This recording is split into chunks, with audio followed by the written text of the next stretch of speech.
தேவனுக்கு மகிமை உண்டாவதாக. மறுபடியும் இந்த வாரத்தின் முதல் நாளாக இந்த பரிசுத்த நாளில் தேவனாய் கர்த்தரை தொழுது கொள்ளும்படியாக அந்த கிருபைக்காக ஆண்டவருக்கு நாம் நன்றி சொல்றோம். தேவனருடைய சொல்லி முடியாத ஈவுக்காக ஆண்டவருக்கு நன்றி.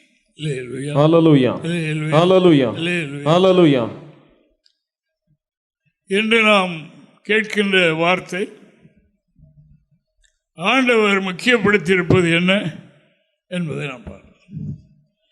அப்போஸ்தலன் சொல்லுகின்றார், மறுபடியும் சொல்லுகிறேன், மறுபடியும் சொல்லுகிறேன். எப்படி இருங்க? சந்தோஷமாக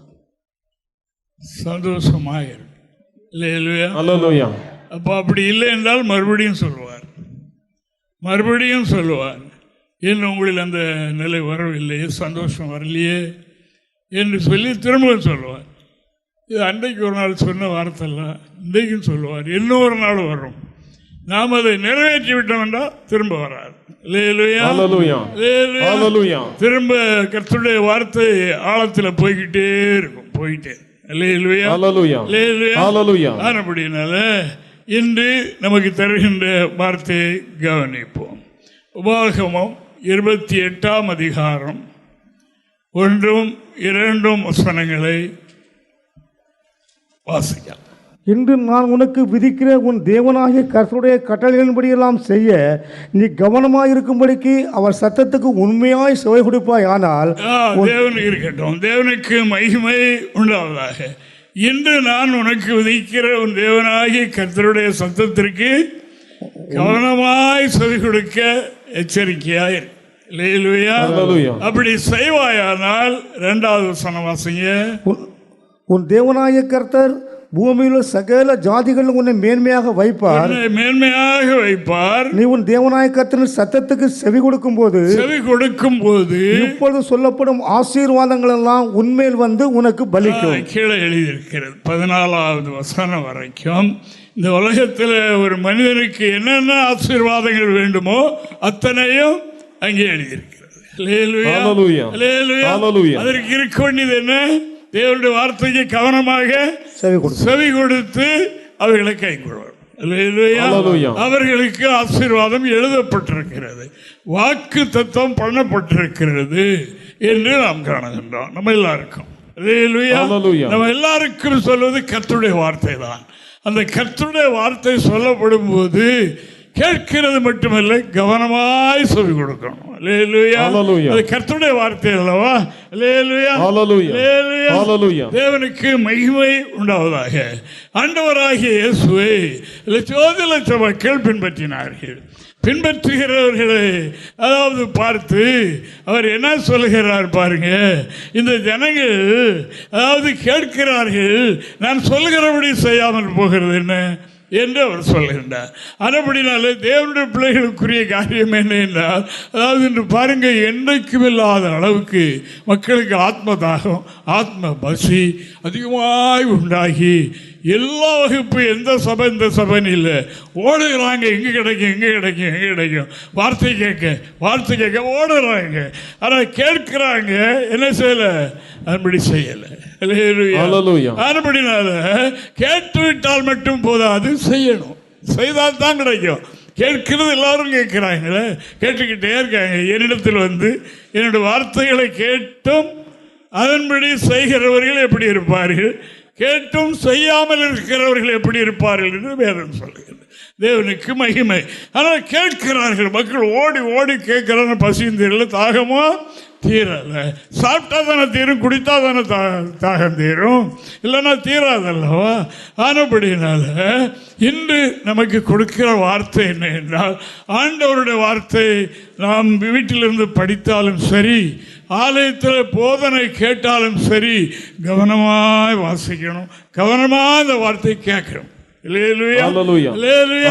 கேட்கும் போது ஆண்டவர் வைத்திருக்கிற வாக்கு பண்ணியிருக்கிற அனைத்து ஆசீர்வாதமும் நம்மை தேடி வரும். கதவை அடைத்து கொண்டிருந்தாலும் அந்த கதவை தட்டும். Hallelujah. கர்த்தருடைய வார்த்தையின்படி செய்யாவிட்டால் நான் ஒன்றையும் பெற்றுக்கொள்ள முடியாது.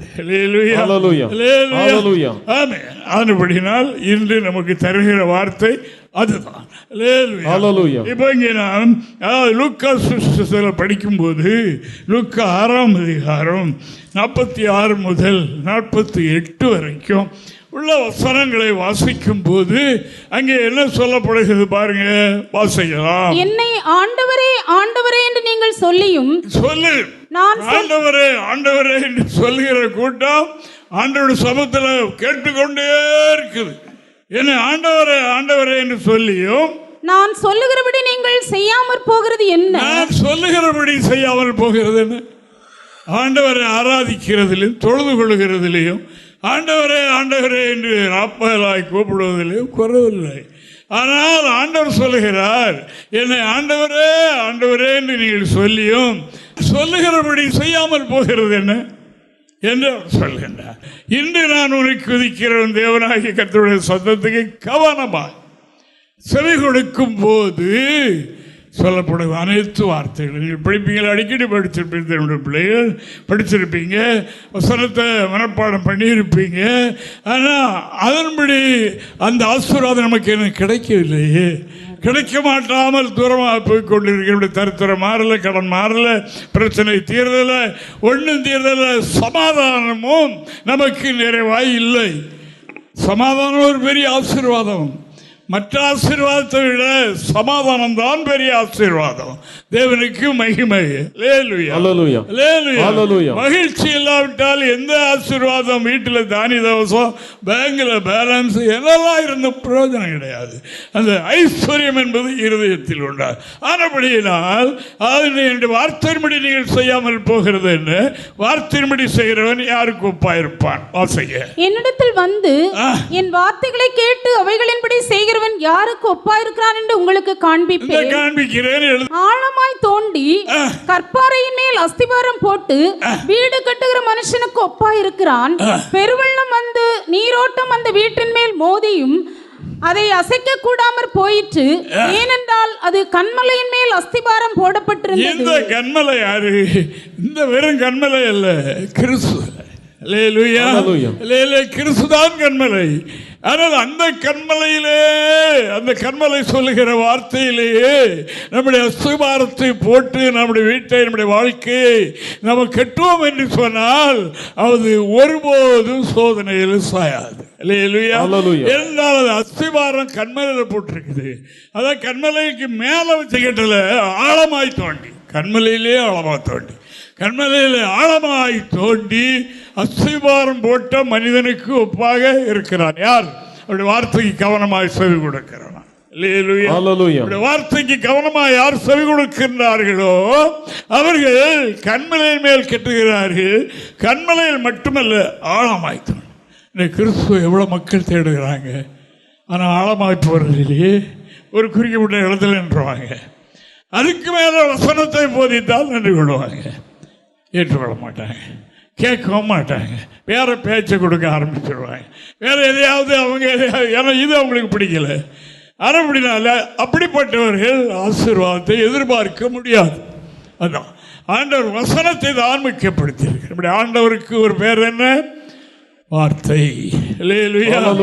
ஆதியிலே வார்த்தை இருந்தது, அந்த வார்த்தை தேவனிடத்தில் இருந்தது, அந்த வார்த்தை தேவனாய் இருந்தது, அது மாம்சமாகி வெளிப்பட்டு நமக்கு இந்த ரட்சிப்பை தந்திருக்கு.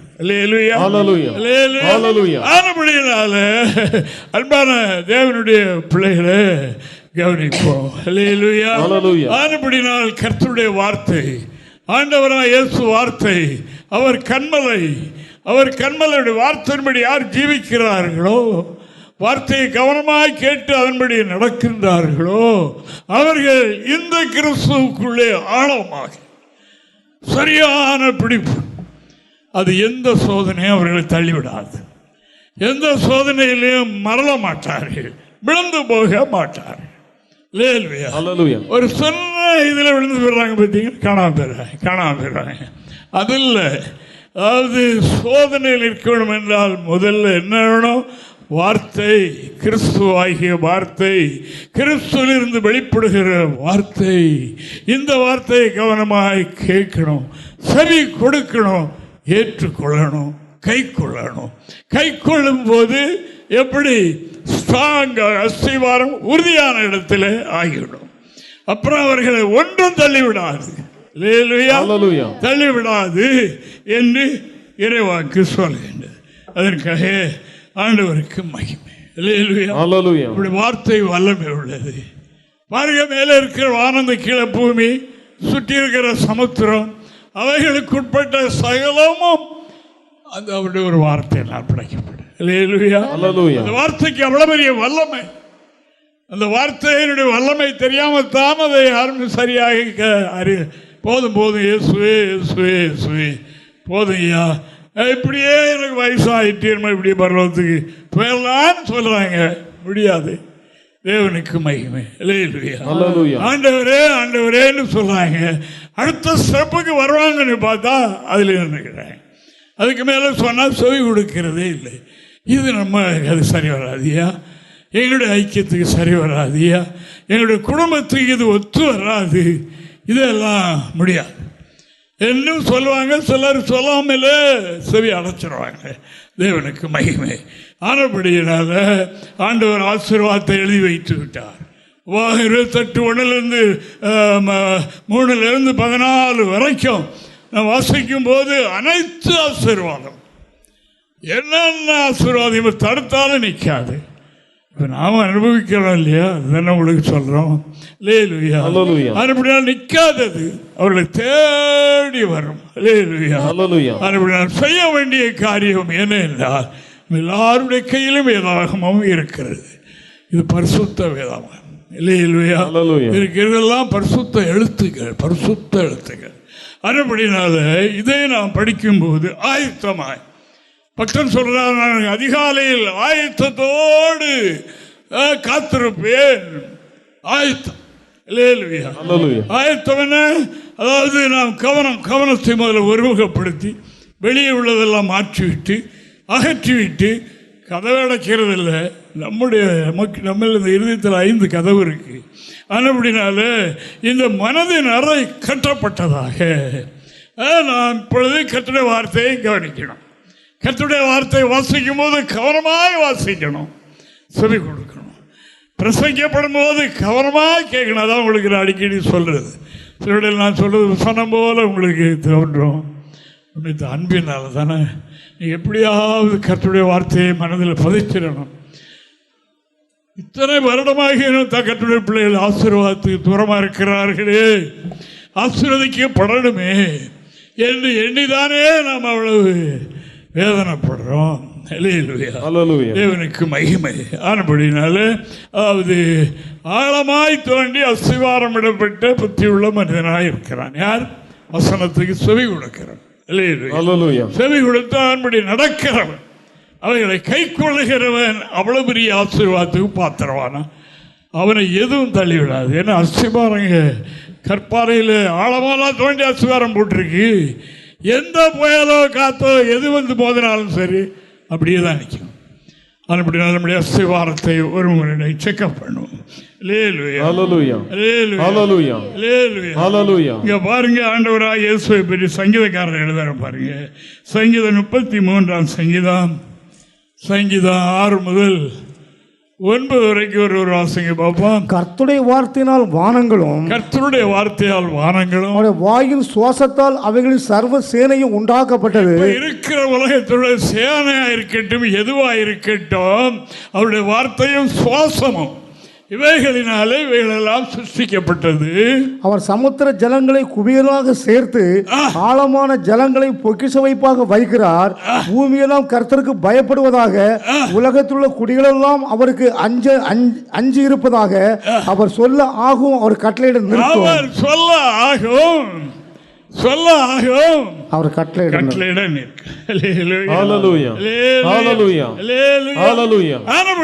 இப்பொழுது இருக்கிற வானம், இப்பொழுது இருக்கிற பூமி, சமுத்திரம், அதாவது முழு உலகத்தில்தான் அந்த வெள்ளம் இருந்தது. ஆண்டவர் ஒரு நாள் சொன்னார், வெட்டாந்தரை உண்டாக கிடவுது, என்று சொல்லி தன்னுடைய வார்த்தையை வெளிப்படுத்தினார். அவளும் பிரிந்து ஓடிச்சு. இந்த முழு உலகத்தை நிரப்பியிருந்த தண்ணீர் பிரிந்து ஓடிச்சு. சேர்ந்த ஸ்தலத்திற்கு சமுத்திரம் என்றும் ஒட்டாந்திரைக்கு பூமி என்றும் பெயர் வைத்தார். ஒரு வார்த்தை தான், அந்த வார்த்தைக்கு அவ்வளவு பெரிய மதிப்பு, அவ்வளவு பெரிய மதிப்பு.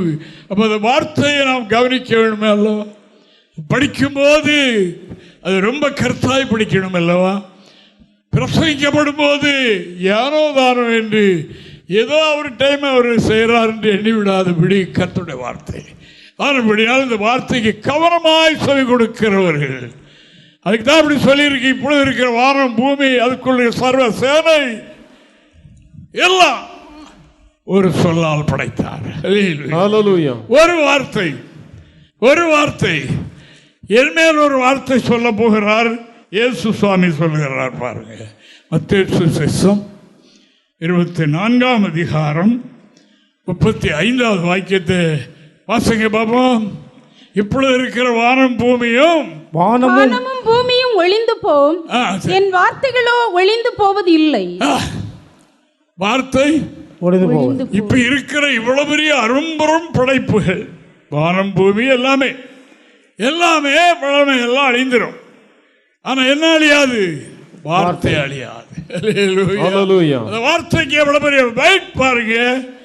கர்த்தருடைய வார்த்தை எவ்வளவு முக்கியப்படுத்தி இருக்கிறார் பாருங்க. நம்ம இயேசு ஒரு வார்த்தை அல்லவா? அந்த வார்த்தை தானே மாம்சமாகி நமக்கு தெய்வமாக வெளிப்பட்டது. அந்த வார்த்தையை நாம் எவ்வளவு கவனமாக கவனிக்கணும் பாருங்க. கவனிக்கணும். எத்தனை வருஷம் ஆனாலும் குழந்தை பிள்ளைகளாக இருக்கக்கூடாது. எத்தனை வருஷமானாலும் பழைய அனுபவத்திலே ஜீவிக்கக்கூடாது. எத்தனை நாம் இந்த காலங்களை உணர்ந்து காலத்தின் அருமையை சரியாக தெரிந்து கொண்டு இந்த காலத்தை பயன்படுத்திக் கொள்ளுங்கள். தேவனுக்கு மகிமை உண்டாவதாக.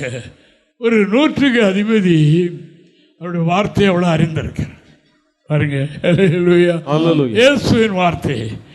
அவர் பெரிய அற்புதங்கள் செய்கிறார். லட்சக்கணக்கான மக்கள் அவரை பின்பற்றுகிறார்கள் என்று அவர் கேள்விதான் படுகிறார் ஒழிய அவரை பற்றி அவ்வளவு தெரிந்தவைகள் சரியாக தெரிந்திருக்கிறார். ஒரு நாள் இயேசுவை பார்க்க அவர் சென்றார். சென்று அவரிடத்தில் இப்படி பேசினார் என்று நாம் பார்க்கிறோம். வாசிங்க மத்தேயு 8ஆம் அதிகாரம் 8வது வாக்கியத்தை வாசிங்க. 100க்கு அதிபதி பிரதியுத்தரமாக, ஆண்டவரே, நீர் என் வீட்டுக்குள் பிரவேசிக்க நான் பாத்திரன் அல்ல. ஒரு வார்த்தை மாத்திரம் சொல்லும், அப்பொழுது என் வேலைக்காரன் சொஸ்தமாவான் என்று சொன்னார். எதற்கு இந்த பதிலை சொன்னார்? அதாவது உண்மையான ஒரு வேலைக்காரன், அவன் ரொம்ப மரணப்படுக்கையில இருக்கிறான். இயேசு அற்புதம் செய்கிறார், மரித்தவர்களை எழுப்புகிறார், புதுமையான காரியங்களை செய்கிறார் என்றெல்லாம் கேள்விப்பட்ட இவன் 100 பெரிய அளவில் இருக்கிறார். இயேசுவை பின்பற்றி பேருக்கிறது டைம் இருக்காது. அவரை பற்றி அறிந்த அளவுக்கு அவர் என்ன சொன்னார் என்றால், இந்த புதுமையை நடப்பிக்கிறவர் சாதாரணமானவர் அல்ல. ஆனபடினால நான் அவரை பார்த்து சொல்லுவேன், என்னுடைய வேலைக்காரன் மரண அவஸ்தையில் இருக்கிறான், அவனுக்கு சுகம் வேண்டும் என்று கேட்பேன். கேட்டு அவனுக்கு விடுதலை வாங்கி கொள்வேன் என்ற நம்பிக்கையில் போய் இயேசுவினிடத்தில் சொன்னார். ஆண்டவர் என்ன சொன்னார்? நான் வீட்டுக்கு வருகிறேன். அவனுடைய வாஞ்சை, அவனுடைய விசுவாசத்தை ஆண்டவர் அறிந்து அவரை எந்த அளவுக்கு அவன் தெரிந்திருக்கிறான். ரொம்ப தெரியாவிட்டாலும் கொஞ்சம் தெரிஞ்சது சரியா தெரிஞ்சேன். நான் வர்றேன் அவன் வீட்டுக்கு. அப்போ என்ன சொல்லலாம் பாருங்க, என்ன சொல்றான்? அன்னைக்கு தான் இயேசு மேல பார்த்துருப்பான்னு நினைக்கிறான். என்ன சொல்றேன்? ஆண்டவரே, நீர் என் வீட்டுக்கு வருவதற்கு நான் பாத்திரம் அல்ல. 100 வீடு எவ்வளவு பெரிய வீடா இருந்திருக்கும் பாருங்க, எவ்வளவு பெரிய பங்களா இருந்திருக்கும். இயேசு என்னுடைய வீட்டுக்கு வர நான் தகுதி அல்ல. நான் அவாத்திரன், நான் பாத்திரன் அல்ல என்று சொன்னான். ஒரு வார்த்தை சொல்லிடுறோம், இங்கிட்டே சொல்லிடுறோம். எவ்வளவு தூரம் அமெரிக்காவில் எங்க இருந்தாலும் சரி, இந்த வார்த்தை அங்கே கிரியை சொன்ன நான் நம்புறேன். அந்த வார்த்தையை நம்புகிறேன். ஒரு வார்த்தை. பைபிள் எவ்வளவு வார்த்தை இருக்கு பாருங்க. நாம் எவ்வளவு வார்த்தைகள் கர்த்தருடைய வார்த்தையை கேட்கிறோம் பாருங்க. தேவனுக்கு இந்த வார்த்தையை ஒப்பிட்டு நாம் இன்று தியானிப்போம். ஹல்லேலூயா. ஹல்லேலூயா. தேவனுடைய பரிசுத்த நாமத்திற்கு மகிமை. ஹல்லேலூயா. ஹல்லேலூயா. ஹல்லேலூயா. ஒரு வார்த்தை சொல்லு. அப்படி என்னுடைய விசுவாசத்தை அறிந்து சொன்னார். அந்நேரமே அவன் சுஸ்தமானான். ஹல்லேலூயா. அந்நேரமே விடுதலை பெற்றான். வார்த்தை ஆனபடியினால் இன்று நமக்கு தருகிற ஆலோசனை என்ன? நான் இன்று உனக்கு விதிக்கிற தேவனாகிய கர்த்தருடைய வார்த்தையை கவனமாய் செல். காலேஜில் ஸ்கூலில் படிக்கிற பிள்ளைகளாக இருந்தாலும் கவனமாக இருக்கிற பிள்ளைகள் பெரிய ஆளாகிறது தானே சார், உலக பிரகாரமாகவே இல்லைங்க. அந்த காலேஜில் ஸ்கூலில் போய் வாத்தியாரை கண்டல் அடிக்கும், அவருக்கு பட்ட பேர் வச்சு அழைக்கும், என்னெல்லாம் எங்களுடைய காலத்தில் எப்படி இருந்ததுன்னா இப்போ எப்படி இருக்கும். அதுபடினால் அவர்கள் வரும்போது முன்னேற முடியாது. தேவனுக்கு மகிமை. ஹல்லேலூயா. அதுபடினால தெய்வீக மனிதர்களும் நமக்கு வாத்தி இல்லை, அவர்கள் யார் நமக்கு அந்த வார்த்தைக்கு என்ன செய்யணும்? ரொம்ப முக்கியத்துவம் கொடுக்கணும்.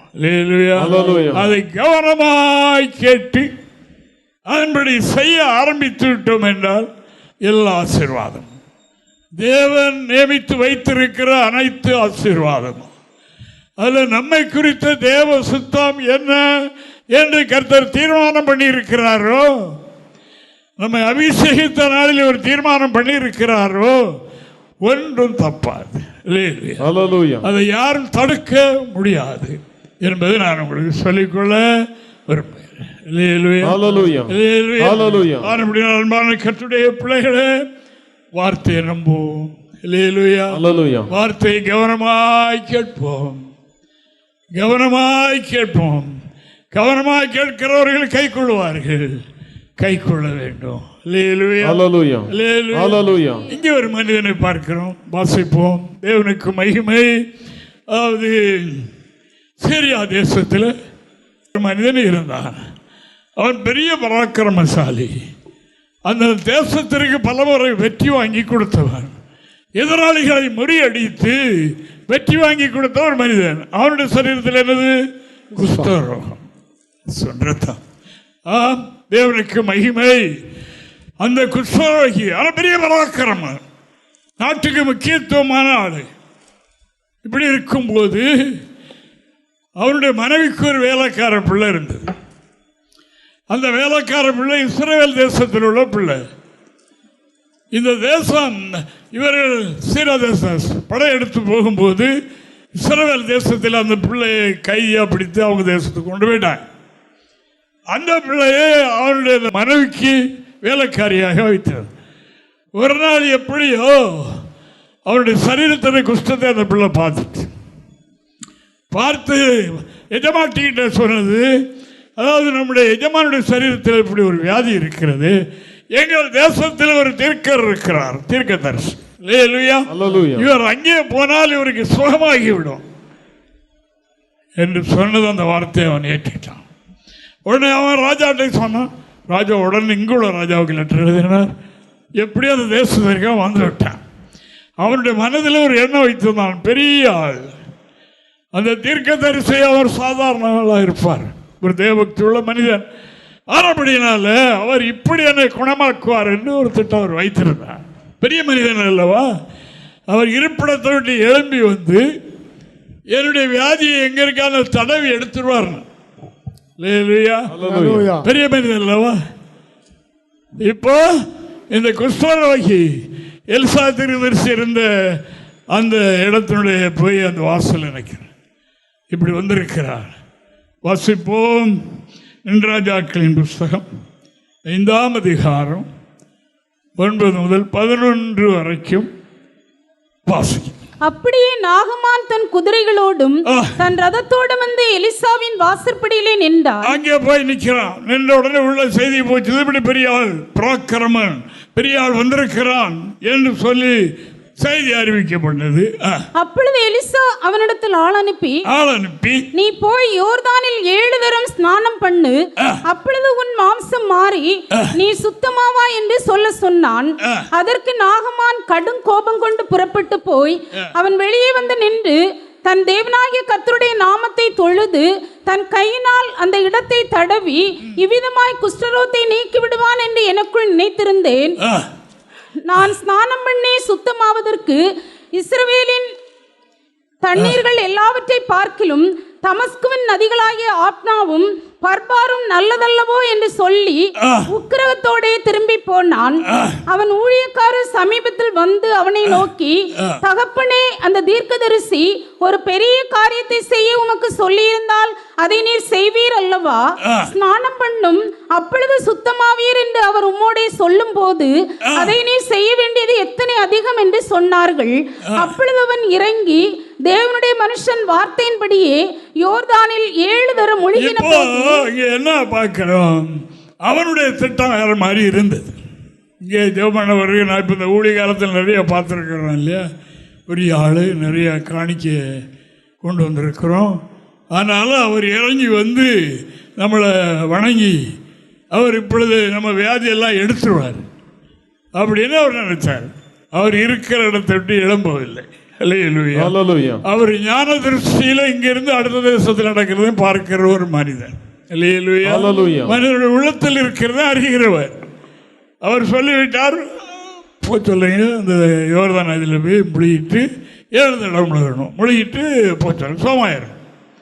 இந்த வார்த்தையை அவன் நம்ப முடியவில்லை. யோர்தான் நதி அறுவடை காலத்தில் கலங்கல் தண்ணியாக போய் கொண்டிருக்கிற ஒரு நேரம். அவனுடைய தேசத்தில் இதை விட விசேஷத்த நதிகள் எல்லாம் இருக்கிறது. அதை ஒப்பிடுகிற அந்த வார்த்தைக்கு முக்கியத்துவம் கொடுக்கவில்லை. தேவனுக்கு மகிமை, வார்த்தைக்கு முக்கியத்துவம் கொடுக்கவில்லை. இதை பார்த்தான். நான் இப்படி அல்லவா எண்ணி வந்தேன், நான் எவ்வளவு பெரிய ஆள், எவ்வளவு பெரிய பரிவாரத்தோடு வந்திருக்கிறேன் அவனுக்கு கொடுப்பதற்காக.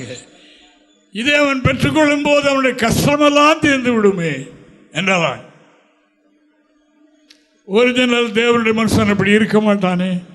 தேவனுக்கு மகிமை. வார்த்தையின்படி எங்கே நடைமுறை இருக்கிறதோ அங்கேதான் அவனுடைய இருதயமும் இருக்கும். அப்படின்னா அந்த வேலைக்காரனுக்கு அது விளங்கினது. கோபத்தோடு தேவனுடைய தேசத்தை திரும்புற நேரத்தில் அந்த வேலைக்காரன் சொல்லுகிறான், ஐயா, ஒரு பெரிய காரியம் சொன்னால் செய்திருப்பீர்கள் அல்லவா? தண்ணியில் 7 தடவை முழுகி போச்சோன்னார், அவ்வளோதானே, செய்து பாருமே. அவர் சொல்லுகிறபடி செய்யும், வார்த்தையை கவனியும், அதை செய்யும். சொன்ன போது கொஞ்சம் உணர்வடைந்து முழுகின, இறங்க. எப்படி முங்கிருப்பான்? 2 தடவை பார்த்துருப்பான், அப்படிதான் இருக்கு. 6 தடவை முங்கிருப்பான், அப்படியேதான் இருக்கு. சொன்னது 7 தடவை. 7 தடவை முங்கி வெளியே வரும்போது என்ன நடந்துட்டு அதிசயம், சிறு பிள்ளையினுடைய மாம்சம் போல் ஆயிற்று. வார்த்தைக்கு கவனமாய் செவி கொடுப்பாயானால் இப்பொழுது சொல்லப்படும் ஆசீர்வாதம் உண்மையில் வந்து உனக்கு எதுவா இருந்தாலும் வார்த்தைக்கு முதல்ல செவி கொடுக்கணும். செவி கொடுத்தா தான் கை கொள்ள முடியும். வார்த்தையே கேட்கல, அசட்டை பண்ணிட்டா, அசட்டை பண்ணாவிட்டாலும் அந்த நேரத்தில் தூக்கம் வந்துட்டுனா என்ன சார்? திருவசனம் பேசும்பொழுது, திருவசனத்தை வீட்டில் படிக்கும்போது கவனமாய் கவனிங்க. பேசும்போது செவி கொடுங்க, பார்க்கும்போது ஒரு மனதோடு உணர்வோடு படிங்க. படித்து அப்படி செய்வீர்கள் என்றால் நீங்கள் ஒன்றும் ஆண்டவர்கிட்ட கேட்க வேண்டாம். அது தர கேட்க வேண்டாம், அவர் தருவார். இங்கே எழுதியாச்சு இல்லை, நீங்கள் படிச்சிருப்பீங்களே, படித்து பாருங்க. 14வது வசனம் வரைக்கும் அத்தனை ஆசீர்வாதமும் இருக்கு.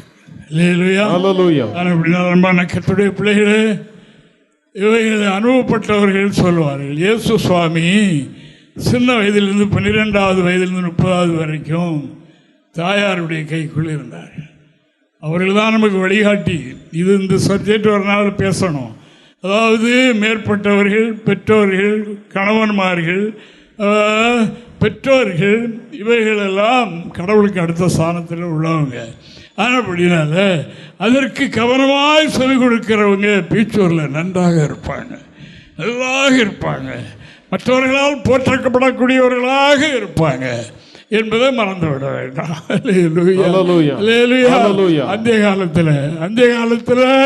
அந்த காலத்தில் பெற்றோர்களை இங்க ஒரு குடும்பம் இருக்குன்னா அவங்கள அதாவது நான் கையெடுத்து கும்பிடணும். அவங்க அவ்வளவுக்கு சாட்சி அந்த விஷயத்தில். அது தேவன் இதே நாகர்கோவில் தேவனுக்கு மகிமை. அவருடைய மாமனாரையும் மாமியாரையும் அவர் அந்த அவருடைய மனைவி இருந்த பெற்றோர்களுக்கு இளைய மகள் ரொம்ப காலம் படுக்கையில் போட்டு பார்த்தாங்க. அந்த வீட்டுக்கு நாங்கள் ஜெபம் பண்ண போனால் ஒரு சின்ன ரொம்ப ஒரு கிச்சன், அங்கே உள்ளே இருக்க முடியாது, வாடகை எல்லாம் மலத்தில் அதில் உள்ளதானே. இப்படிப்பட்ட நிலையில் அப்படி செய்தார். எனக்கு பெரிய ஆச்சரியமாக இருந்தது. ரெண்டு பேரும் ரொம்ப நாள் படுக்கையில் இருந்தாங்க. அந்த சகோதரிக்கு மூத்த இன்னும் 2 சகோதரி உண்டு. அவங்க பார்க்க வருவாங்க. பார்க்க வந்துட்டு என்ன செய்வாங்க, வெளியே நின்றுக்கிட்டு தலைமட்டை நீட்டி பார்த்துட்டு மூக்கை பிடிச்சிக்கிட்டு வெட்டி பார்த்துட்டு போயிடுவாங்க. எப்படி இருக்கு சரியா? அது 2 பேரும் நம்ம சவமலை தான் அடக்கம் பண்ணோம். அதில் அந்த தாயாரை அடக்கம் பண்ண முடியாது. இந்த 2 பேரும் பண்ணினதை பார்த்தீங்கன்னா எல்லாரும் பார்த்து இந்த தாய் மேலே இவ்வளோ பாசமாக, நானும் எங்கள் அம்மா கூட உள்ளே விழுந்துருவேன் குழியில், என்னையும் சேர்த்து போட்டு அடக்கம் பண்ணிடுங்க. ஆனால் அம்மா பார்க்க வரும்போது இப்படி கேட்டிங்களா? ஆனால் இதற்கு அந்த பணிவிடை செய்தவர்களெல்லாம் இப்போ எங்கே அவங்க வந்திருக்கிறார்கள், அவருக்கு என்ன வீட்டில் இருக்கேன். அப்போ அவங்க அன்பு இல்லாத ஆட்கள், இவங்க தான் விடிய கிடந்து அவங்களை கவனித்தது அந்த நபர்கள் இங்கே உண்டு. தேவனுடைய பிள்ளைகளை ஆசீர்வாதம் எப்படி வரும்? என்ன இருக்காங்க, என்ன ஆள் இருக்கு நம்ம மத்தியில், அதில் நான் தனித்து பேச வேண்டிய காரியம். ஆனபடியினால் ஆண்டவரை தொழுது கொள்கிற பக்தர்கள் ஏராளம் இருக்கிறார்கள். ஆண்டவர் சொல்லுகின்றார், அதாவது முழங்கால் யுத்தமா, இராமழுதுமா, தொடர்ச்சியாகவா? ஆண்டவர் என்ன சொல்லுகிறார்? எனக்கு கர்த்தாவே கர்த்தாவே என்று சொல்லியும் சொல்கிறபடி செய்யாமல் போகிறது என்ன? அதல்லவா எதிர்பார்க்கிறார். நான் சொல்லுகிறதை செய்கிறவர்களுக்கு இந்த ஆசீர்வாதம். இன்று நாம் வாசிக்கிறோம் அல்லவா? இந்த ஆசீர்வாதம் யாருக்கு? அவர் சொல்லுகிறபடி, சொல்லி இருக்கிறபடி யார் செய்கிறார்களோ அவர்களுக்கு இந்த ஆசீர்வாதம் பலிக்கும்.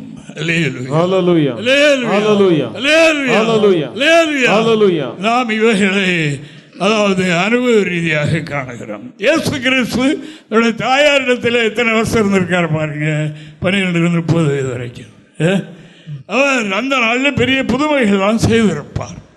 ஆனபடியினால் காணா ஒரு கல்யாண வீட்டில் அங்கே ரசம் தட்டுப்பாடு ஆன உடனே அந்த வீட்டில் இயேசு தாய் இருந்தாங்க. அதனால் அவங்களுக்கு சொந்தக்கார வீடாக இருக்கும் என்று நாம் அறிகிறோம். இயேசுவும் இங்கே அழைக்கப்பட்டிருந்தார். அற்புதம் செய்யத்தான் போயிருக்கிறார். ஆனால் கேட்கும்போது அந்த அம்மா சொன்னாங்க, இப்படி குறைவு இருக்கிறது, ஏதாவது செய்ய முடியும், என்னுடைய வேலை வரட்டும், வேலை வரும்போது செய்வேன் விட்டார். திரும்பி அந்த அம்மா அதுக்கு மேலே ஒன்றும் பேச முடியாதுன்னு அவங்களுக்கு தெரியும். திரும்பி போகும்போது அங்கே இருக்க பணிவிடைக்காரத்தில் என்ன சொன்னாங்க? அவர் உங்களுக்கு சொல்லுகிற என்ன சொல்லுகிறார் ஒரு வாயை பார்த்துக்கிட்டே இருங்க, சொல்லுகிறபடி செய்திருங்க, எல்லாம் நிறைவாயிரும் என்று சொன்னார்கள் என்று யோவான் 2ஆம் அதிகாரம் 5 முதல் நாம் வாசிக்கிறோம். வாசிக்கும் போது அங்கே காணுகிறோம் 9 வரைக்கும். அவருடைய தாய் வேலைக்காரரை நோக்கி, அவர் உங்களுக்கு என்ன சொல்லுகிறாரோ அதன்படி செய்யுங்கள் என்றால், இருக்கிற குறை தீர வேண்டும் என்றால், உங்களுக்கு இருக்கிற நெருக்கங்கள் மாற வேண்டும் என்றால், உங்களுக்கு எதிர்பார்க்கிற நன்மைகள் கைகூடி வர வேண்டும் என்றால் என்ன செய்யணும்? சொல்லுகிறபடி செய்யுங்கள். Hallelujah. Hallelujah.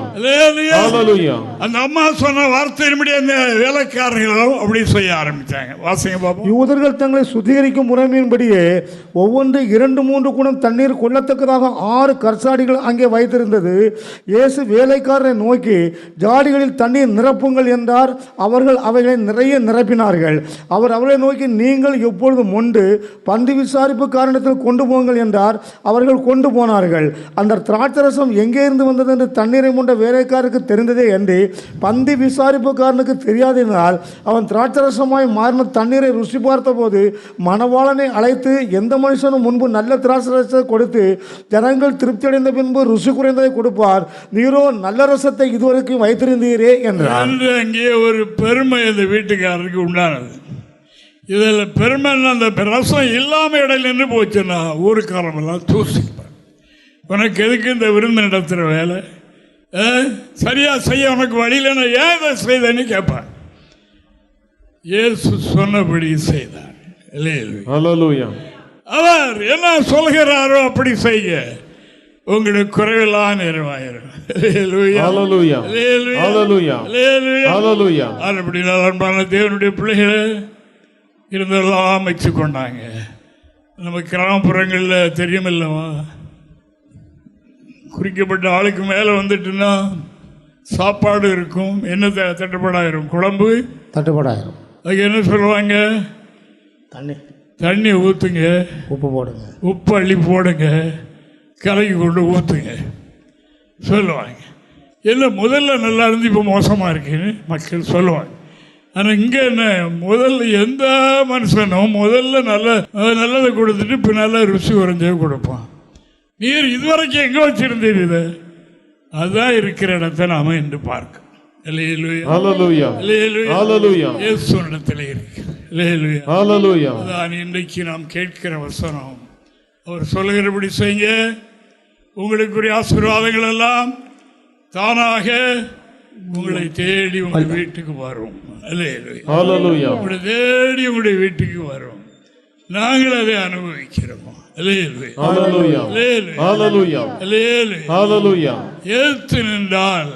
ஏத்து நின்றால் அதாவது அதில் உண்டாகிறது என்ன என்பதை ஒரே ஒரு வசனத்தோடு சொல்லி முடிக்க போறேன். இது தொடர்ச்சியாக நிறைய இருக்குது.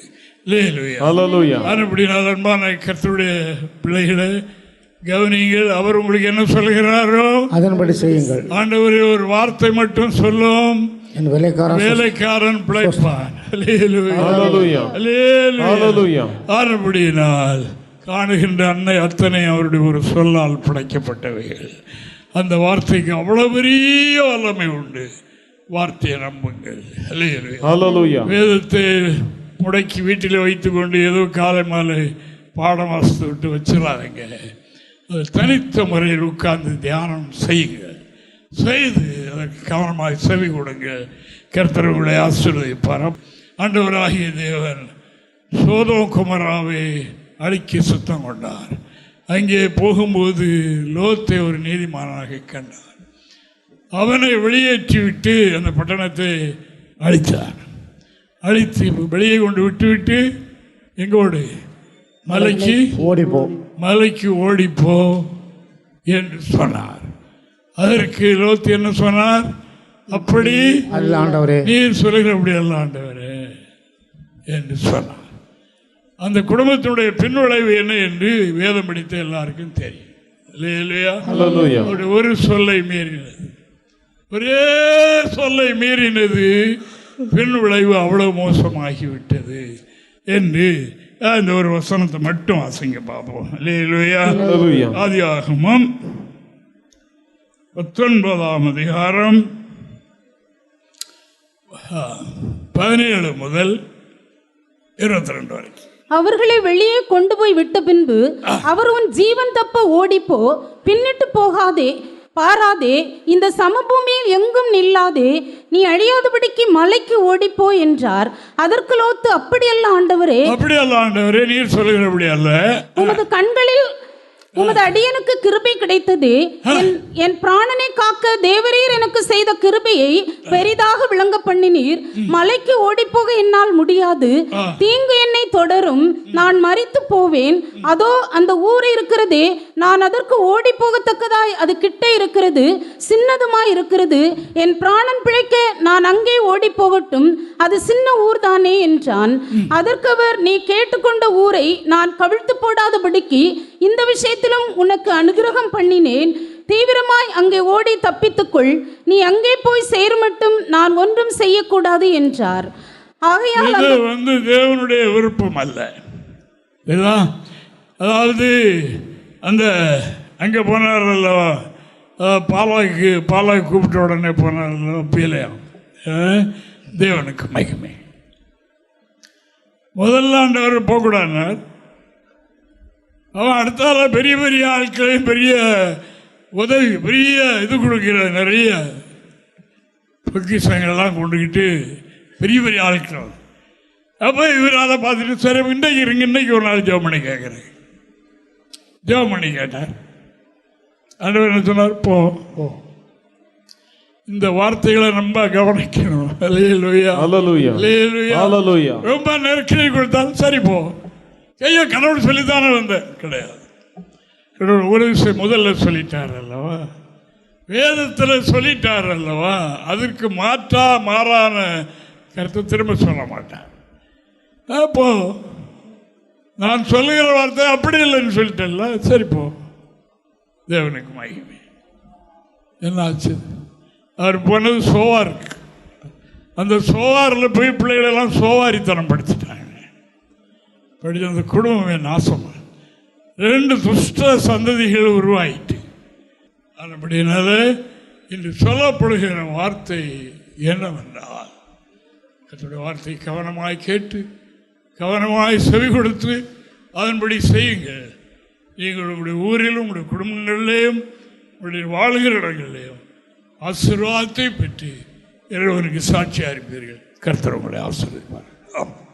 எங்களை தொடர்பு கொள்ள வேண்டிய முகவரி: புதிய எருசலேம் சபை 3/248 தெற்கு சானல் கரை, அனந்தன் பாலம், சாலேம் நகர், ஆசாரிப்பள்ளம் போஸ்ட், நாகர்கோவில் 629201.